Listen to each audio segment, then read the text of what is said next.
recover. They were celebrating.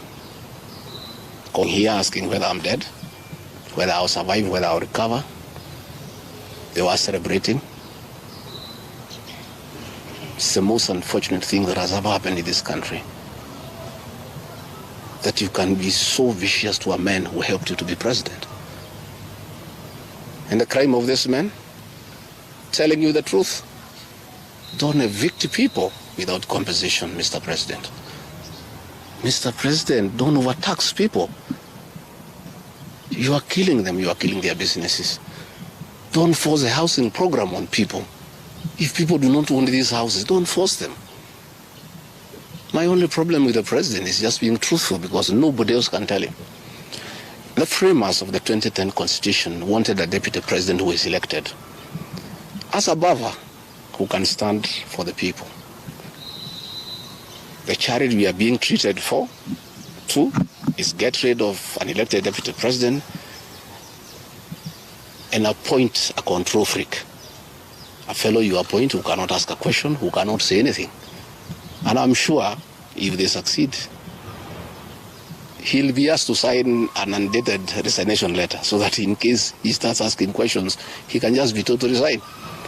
But the framers of the 2010 Constitution were very clear in their mind why they wanted a deputy president who is elected. I'm the only man in the cabinet and in the whole government who can stand up to President William Ruto and tell him, hey brother, this is not right. This Adani thing is not good for the country. There's too much corruption, Mr. President. This housing thing is being forced down on the people of Kenya. And they don't like it. Please don't force it down on them.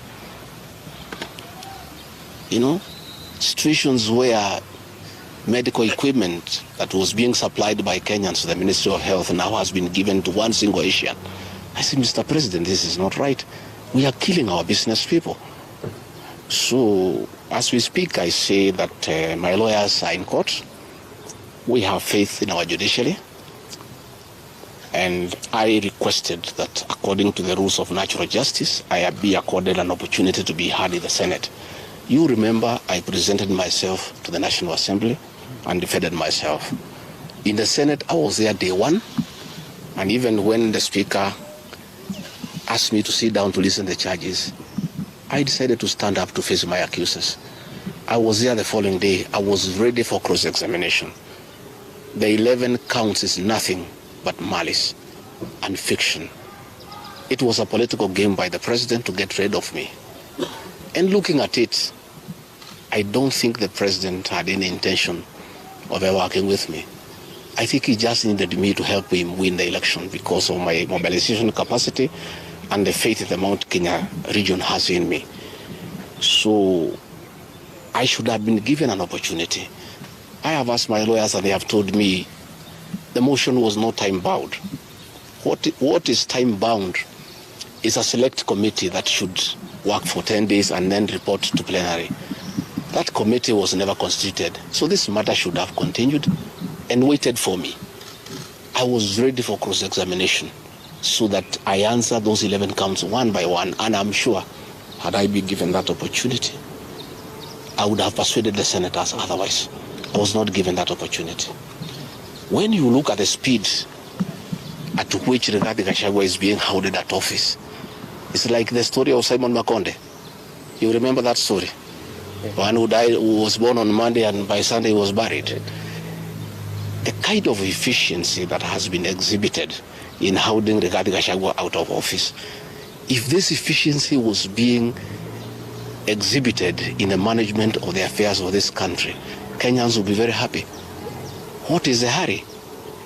The framers of the Constitution gave the president 14 days to look for somebody to replace the deputy president. Why is a job that was prescribed by the framers of the Constitution to be done within 74 days is being done in half a day? You must ask yourself that question. I think it's being hurried to circumvent justice, to avoid the courts of law from interrogating this matter and making a decision. The courts told us they don't want to interfere with the process, to let the parliamentary process get finished and then go to them. We have gone to them now. It's over. The courts will interrogate the process. and make a determination. But I ask, let the president obey court orders.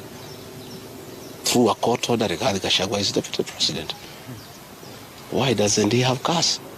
Why doesn't he have security? Why has his office been made dysfunctional? I think it's very important. But finally, I want to tell the people of Kenya that I don't feel safe. And for the first time, let me say that on 30th of August in Kisumu, undercover security agents entered my room in Kisumu and bagged it. And one of them tried to poison my food. But we detected it and we were able to escape the scheme. I was supposed to be killed through poisoning. On 3rd of September, in Nyeri, another team from the National Intelligence Service came to Nyeri. In Nyeri, another team from the National Intelligence Service came to Nyeri and tried to poison food that was meant for me and Kikuyu Council of Elders. I did report this matter to the National Intelligence Service, and the officers who were assigned to my office, I asked them to leave because I felt I was not safe. After the 2 attempts to assassinate me through food poisoning failed, it is when this impeachment motion was hatched. When my security was withdrawn here, officers from the National Intelligence Service have been hovering in every room, in every compound here.